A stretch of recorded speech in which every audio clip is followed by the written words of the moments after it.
Okay, morning everybody. Let me get situated here. And thank you for joining us. Welcome to C3's weekly live talks, which I'm doing the majority of, but occasionally we have guests, so stay tuned for some really amazing people.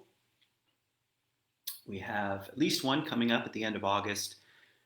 Just as a reminder, if you are a regular part of C3, please sign up for our email newsletter and read it. All kinds of interesting information in there, really important stuff. It helps us stay connected.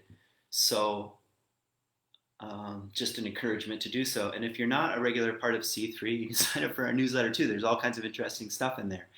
And it keeps you connected to the community. And in some respects, our community is growing a bit with a kind of online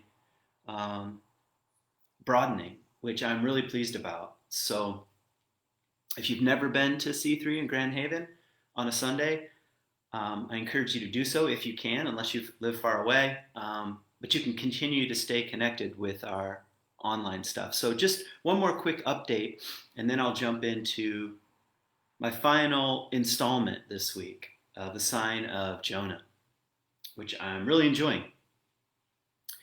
And that is, for those of you who are a regular part of C3, we went to the community center this week, a few of us, and just to check it out to see when we might be able to begin imagining regathering. But it's not possible right now because they only have a 10-person per limit room. That was kind of an odd way of saying it. Only 10 people allowed in a room. So that's certainly not going to work for us right now. So we're going to continue to hold it loosely and also with some hope that we'll be able to return to the community center pretty soon. But we're much more interested in safety and well-being, speaking of our values, than trying to push something that doesn't need to be pushed. So look in the newsletter in the coming weeks for an opportunity to get together in a park on a Sunday afternoon, just to stay connected and stay face to face. So that's coming, and I'm looking forward to that myself. So Sign of Jonah, part 4, my final installment in this little mini series. And then I'm going to move on to something else. I've got some ideas. So first of all, to give you a little background, I've been doing some writing, and I'm working on another book. And the story of Jonah is providing a kind of spine for what I'm working on. And I'm beginning to think about it as an image and as a symbol of transformation, of personal transformation, and I guess what we could call transpersonal, the larger collective transformation. What I mean by transformation is something like a deepening and a broadening and a shift in consciousness. And the reason why I'm drawn to the book of Jonah is hard to say for sure. I think because my background, I grew up in the church, I grew up around the Bible, I grew up around these stories, and Jonah in particular had a kind of like, it was kind of strange and bizarre as a child, like imagining this man living inside a whale, I imagine, as most kids did. So I have a background with it. And it was the very first book I ever studied in Hebrew, in the original language. When I first moved to Israel and did a deep dive into biblical Hebrew, that was the starting place. That was the opening narrative. And it's a very interesting book in Hebrew, by the way. It's very poetic and rich and nuanced. So I've been wrestling with this story for a long time, and I might add one other thing as to why it might be coming up now. I believe something like this, that the ancient stories, the old stories, contain symbols and archetypes that we need right now. they reveal to us something like the structure of our own psyche. It's like there are maps of meaning inside the psyche itself. Um, just like we're not born into the world a blank slate in terms of DNA, we don't come into the world that way. We come in with traits and characteristics um, and the lessons of our ancestors, so to speak. The same goes with our psyche, and you could even say our consciousness in a way. We don't come in a blank slate, and something like structures of meaning already exist. And whenever you talk about ancient stories, you're dabbling in these structures of meaning. This is why Disney is a multi-billion-dollar company. And I'm not saying they're doing it intentionally, they're doing it accidentally. They're touching upon the great archetypes. And that's what's captivating from young people to adults.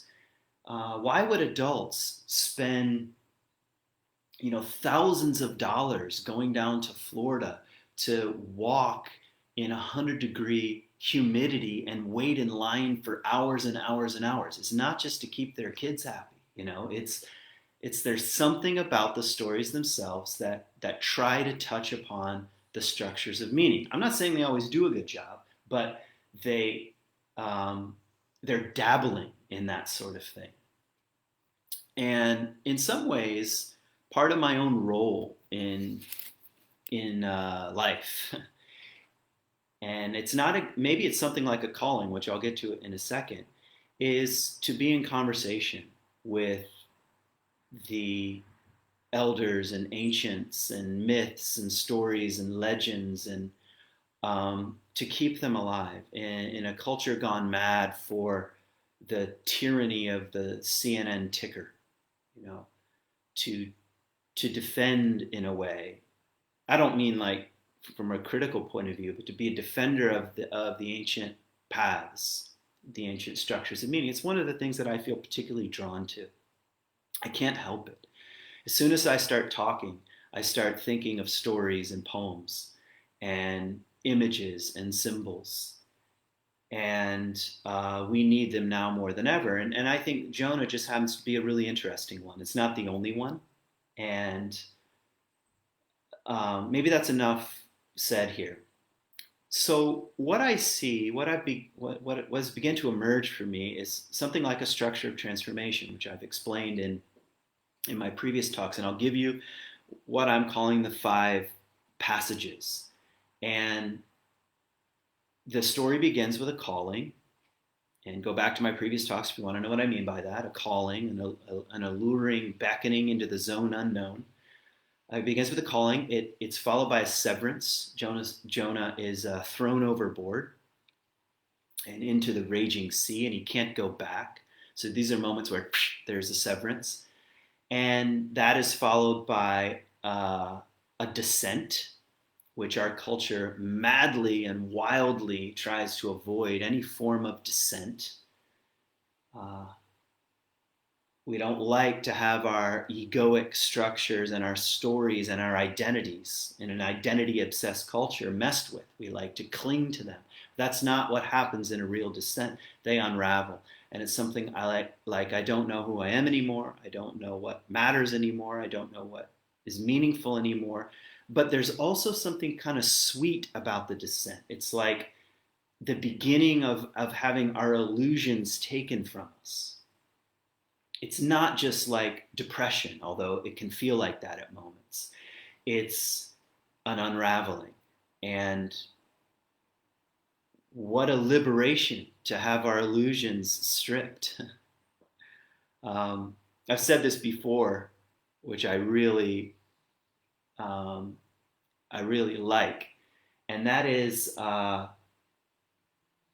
friend of mine, a philosopher friend of mine, says, "Do you think you have any false beliefs?" Which is just a funny question in and of itself, and just to admit, yeah, I probably have false beliefs, and I would really like to come out from underneath these illusions. That's what dissent can begin to push against. So, and that's followed by Underworld, and that's what I talked about last time. Underworld is the sweet darkness, and it's the place where mythically one begins to touch one's own wounds and the gifts hidden in those wounds. That's what ancient stories and peoples and rites of passage and rituals were brushing against. That wound and gift are related. And the underworld is also the time where we begin to have, well, you could just call them strange experiences, synchronicities, meaningful coincidences, dreams and visions, and a sense of your life expanding beyond your original borders. And that's underworld time. And it's hard to talk about. It's hard to talk about. It's like when the mystics of any tradition, Sufi, Buddhism, Christianity, Islam, even, I don't know, New Age, when real mystics begin to talk about their experience, it's hard to know what they're talking about because they're trying to bring words to an experience. They're not talking mystically. They're not saying deep things. They're trying to give words, usually in the form of images, to a kind of underworld experience. They've touched the larger meaning almost by accident, the meaning of their own life and a larger meaning. And it's not like everything becomes clear, but it's like they taste the ground of being for a moment. And by the way, I'm just going to mention this. Someone's saying mythology and narrative is typically written by the victors. I would argue that that's not the case. Sometimes it is and sometimes it isn't. Larger religious structures often interpret myths and stories in a way that's from the perspective of the victors. But I would say not all myths and stories. I mean, read Native American stories. This challenges that right directly to the core. Same with certain Hindu stories. And even the Bible itself, we cannot think about the Israelites as being victors. They are actually the ones who are destroyed and ground into the ground, first by the Assyrians and then by the Babylonians. So I say not so much. So just as an aside, just to speak to someone's comments. By the way, thank you, Joel, for making that comment. That's a very interesting point and worth discussing. Not that I'm trying to answer it and sum it all up all in sort of one shot.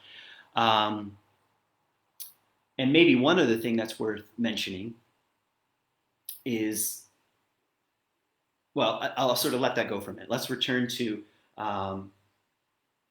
calling Severance, Descent, Underworld, and what I'm now calling Vox, or Vocation. And that's what I want to talk about today. And vocation, I'm using the word vocation in a very classical way, meaning voice, one's voice in the world. And I'm meaning it as the kind of voice you uncover, recover, discover, more soul-oriented, soul-rooted, having gone through something like this, having gone through descent, return, which is much more like a process than perhaps a one-time sort of thing. So vocation, typically, maybe I said this before, but I'll mention it again. In our culture, we primarily think about vocation as job, like the thing you do. If you're at a party, someone says, "What do you do?" And they want to know what your job is. So they can basically categorize and label and things like that. So vocation is not so much that.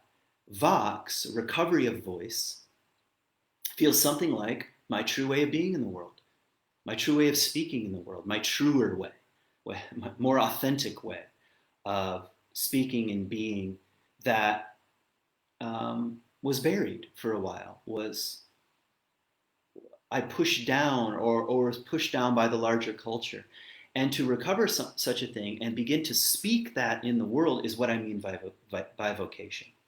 So this pattern here that I'm describing is not about personal enlightenment.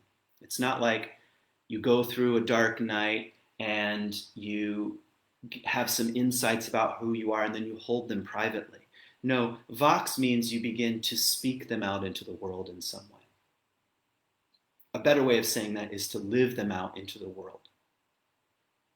To live more authentically in the world.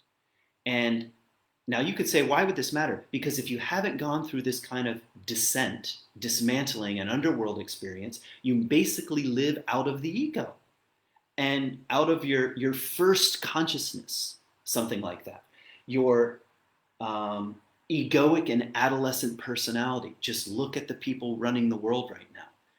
They're living out of that first consciousness, which is about me and success, and it's egocentric and ethnocentric, and it's highly defensive and easily offended. That's when you know this is not an authentic voice. This is just a wounded child, a loyal soldier, a small version of oneself speaking and living in the world, defensive and resentful and angry at times. But once you've been undone, once you've died before you die, so once the wheels have come off, the defense mechanisms aren't really necessary anymore. You can't possibly be offended. Do you think you could offend a saint, a mystic of any tradition? Not really. So how?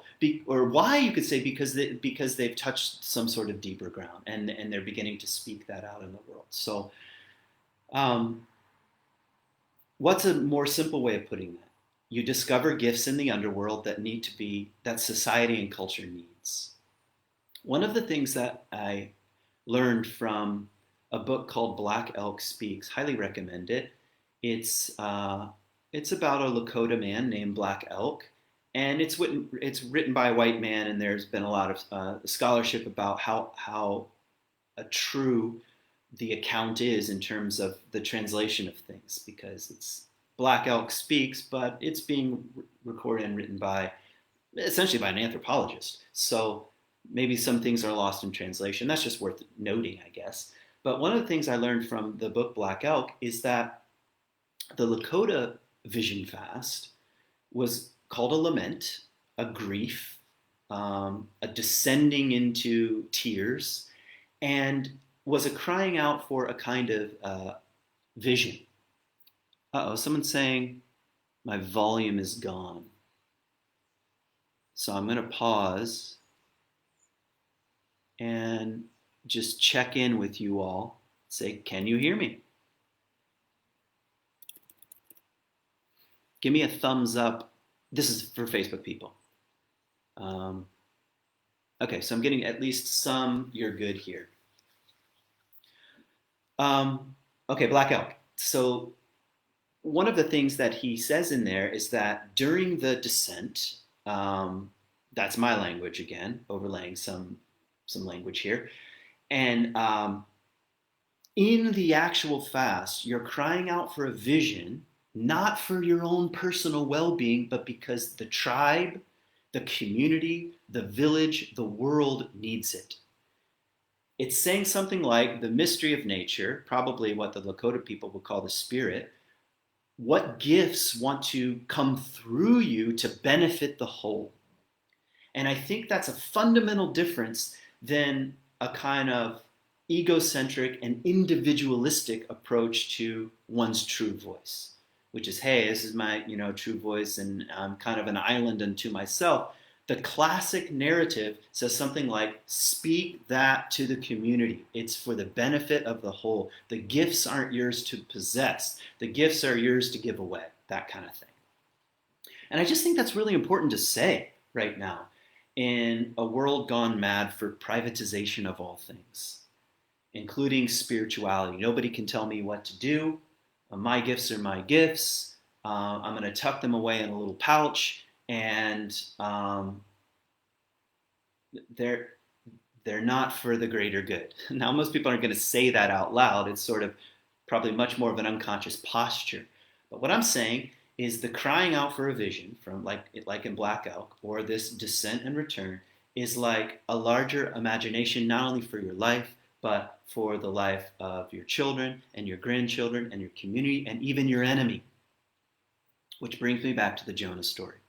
So what happens in the Jonah story is he's spit onto a new shore, which is a symbol for a new terrain, a new consciousness even. He descends, he's swallowed, he has an underworld experience, He tastes something larger and he's vomited up on a new shore, which tells you something like, you don't get to choose this. This happens unto you. Like anyone I've ever met with that has gone through their own dark night, not only did they not choose it, but being on the other side of it also didn't feel like a choice. It was like being vomited onto another shore, one they probably wouldn't have chosen in the first place, but there they are. And here you are wandering in a new terrain. And you have something like an emerging new worldview, and you've tasted something of your own authenticity. And you're and the question now is, what are you going to do? And that's the question of vocation.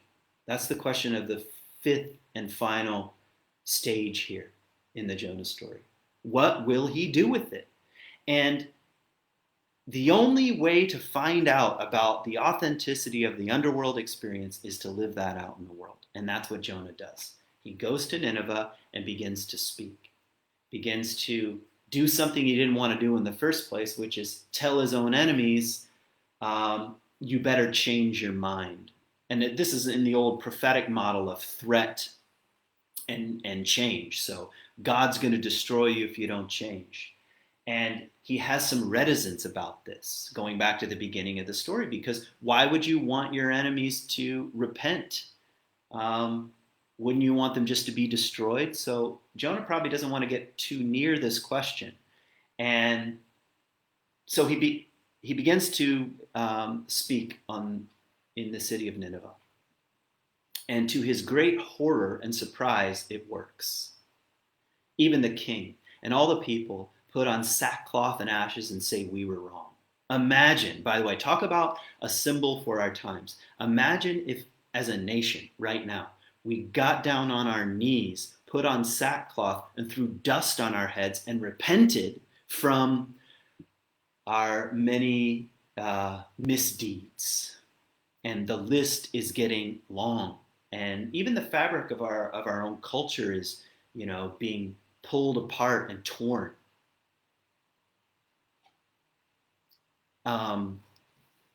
Is being pulled apart and torn and showing the cracks, I suppose, in the very fabric of what we've called the American way of life. And our own stories about who we think we are and what we've been. And now we're saying things like, it depends on who you ask. It depends on who you ask. And I actually think that. I mean, you might be like, geez, man, you're coming in strong here using language like repentance. All it means is change your mind. Change out your mind. Swap it out for a new one. Turn around and go in the different direction. And that's what's needed. Think about racism, homophobia, economic injustice, really a kind of hidden class warfare that's happening, and how we've treated the poor, the widow, the alien, the oppressed, the foreigner, the stranger, women, any underprivileged dimension of our society. We have a lot of repenting to do. So that's kind of an aside. Imagine if people like Jonah, think about Jonah now as a prophetic voice in our culture. Do we need that right now? Yeah, we do. We need something like that right now. We need something that says, change your mind. Let yourself be changed. So, back to the narrative. So Jonah begins to speak, and to his great horror, the city says, hey, you're right, man. We got a lot of repenting to do. And then God decides in the narrative, because God is a character in and of itself. This is Leslie was bringing this up last week in our talkback time. It's interesting to think about God as an independent character, just like Jonah's a character, and the fish is a character, and the people on the boat are characters. Yahweh here is a character, and quite an unwieldy one, one that doesn't play by our rules, so to speak. So anyway, Yahweh says, I'm going to have compassion, even on your own enemies, Jonah. And Jonah gets angry. And here's where I want to actually read some from the text, because here's where things get interesting in terms of vox. So just because you begin to live something out in the world, a new insight, a new way of being, begin living closer to your own destiny and meaning and purpose, doesn't mean people are going to respond to it well. Doesn't mean the whole world's going to say, hey, you're amazing. What authenticity you're speaking from. Tell us more. It doesn't mean circumstances will go your way. It just means you are living more authentically, and we'll see what happens. And that's kind of what happens to Jonah. And the question of how much of Jonah's consciousness really changes becomes apparent in the 4th chapter here. Listen to this. Jonah was greatly displeased and became angry. He prayed to the Lord, "O Lord, is this not what I said when I was still at home? That is why I was so quick to flee. I knew that you are gracious and compassionate and slow to anger and abounding in love," which is a very famous line used a few other places in the Bible. "A God who relents from sending calamity. Now, O Lord, take my life, for it is better for me to die than to live." Now, I want you to hear what's happening here. When you have a real, concrete enemy, if you are really in touch with your own raw humanness, part of you wants revenge. Part of you thinks this person does not have the right to exist on earth. Now, nobody likes to say that out loud, or if they do, we're like, we should probably avoid that person. But one part of us says our enemies deserve to be pushed into the sea, to be driven off the face of the earth, to be eliminated. And Jonah is so honest here. He says, I would rather die than have you have compassion on my own enemies. I don't want to live to see this day. Now, that's some raw honesty, you know. And if you can bring this back down to a very human level for a second, if there's someone in your life that suddenly has a grace they don't deserve, like they've made 1 million bad choices and they don't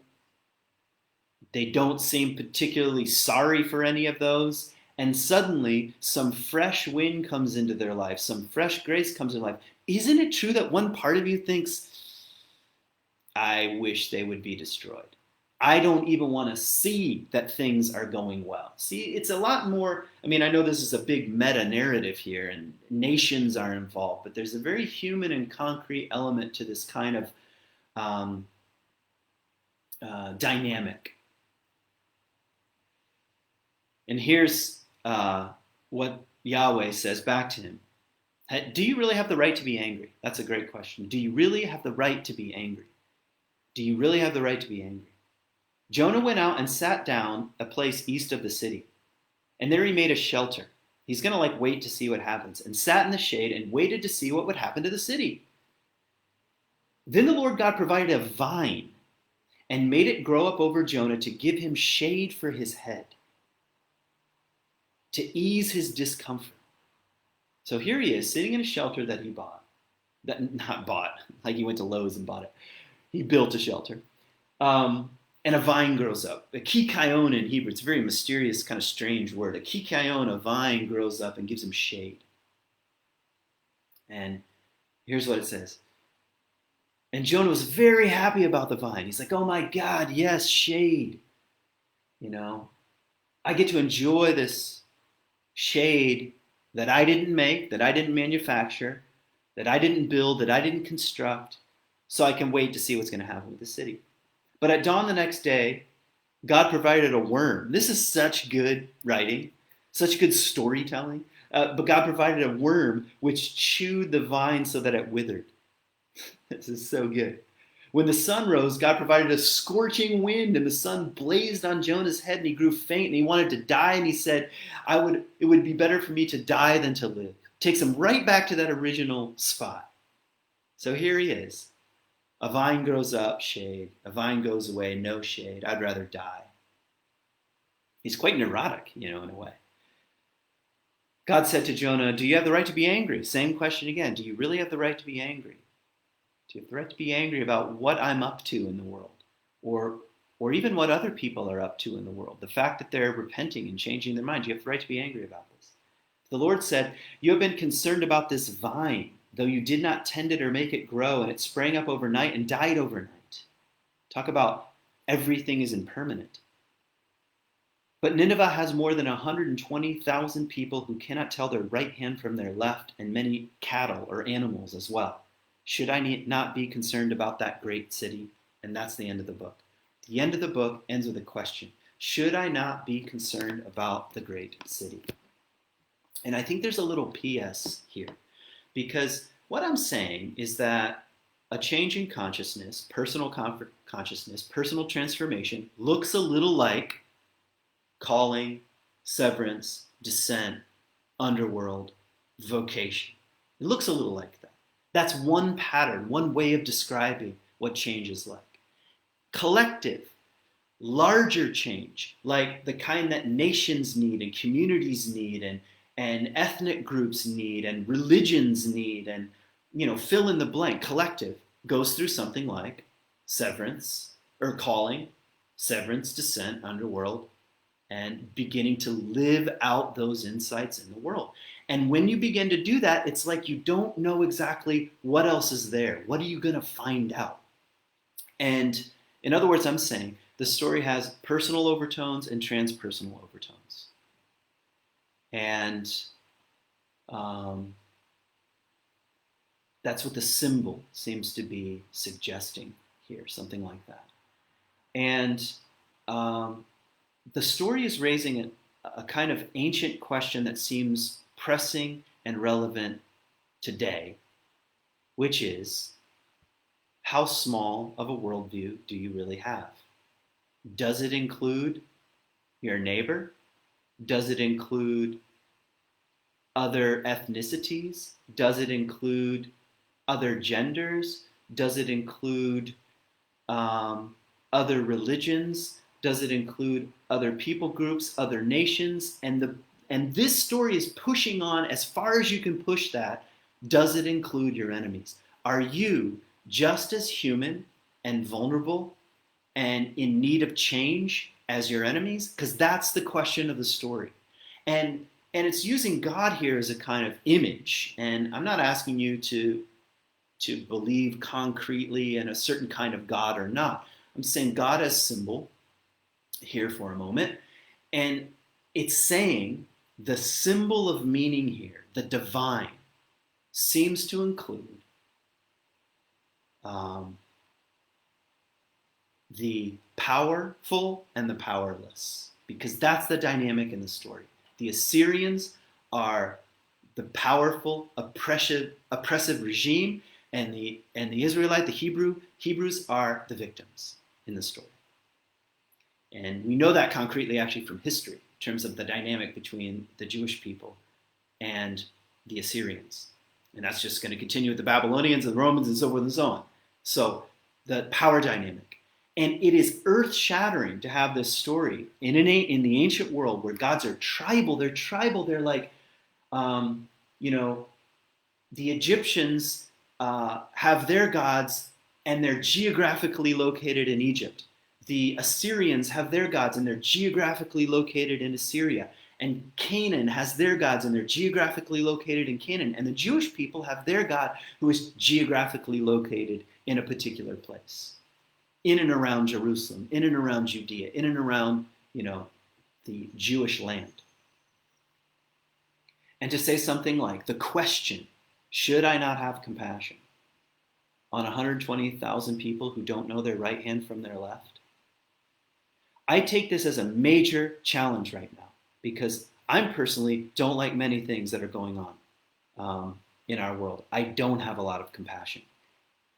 And I think there are a lot of people who don't know their right hand from their left. And I feel much more like Jonah. I have the right to be angry. I want them to be destroyed. I want them to be eliminated off the face of the earth. I want them out of the political system. I want them out of the discussion. They don't have the right to belong. Now, I'm not going to tweet those things, but it's part of the darkness of of what's beneath the surface, what we don't like to admit, what we don't like to want, what we don't want to get near. And the story is saying, look, in terms of just existing on this earth, you didn't choose it. You're not choosing the vine that grows up over your head and gives you shade, and you don't have a say when that vine is eaten by a worm and goes away. We all have to live with the reality that we experience grace and trials and both at the same time. And the story seems to be saying something like, don't be so quick to judge your enemies. How big of a worldview can you grow into? That's the question of the story. So I wanted to end with some actual words here from the book of Jonah, and I think some of the questions that are happening here. So I think at this point, I should probably land the plane here and let you know that Cassandra Rose, who's from Florida actually, will be joining us immediately following this. So stay on the C3 page, help support musicians that we help support, who join us every single week and offer their own voice in the world, their own vox, their own vocation, their own way of being in the world, their own more authentic speech, which we need right now. So hang in there for the musician, and I'll see you, the rest of you, next week when I start a brand new series. Thank you for supporting this place. Thank you for joining the conversation at C3. We think about what I'm doing here and what we're doing here as a kind of conversation around values. And we don't think we're having the final word on anything, but we're participating in the great conversation of meaning. We're open to being wrong. We're open to being challenged. We're open to the possibility of our own worldview expanding. So thank you for being a part of this, and thank you for joining on Facebook and on Instagram. And those of you who have chosen to support C3 during this time and help us stay afloat, I cannot thank you enough. It is, I'm really grateful for that. So there are several ways to do that on our website, and you can probably look at certain links here in the comments. So that's all I got for you today. Peace.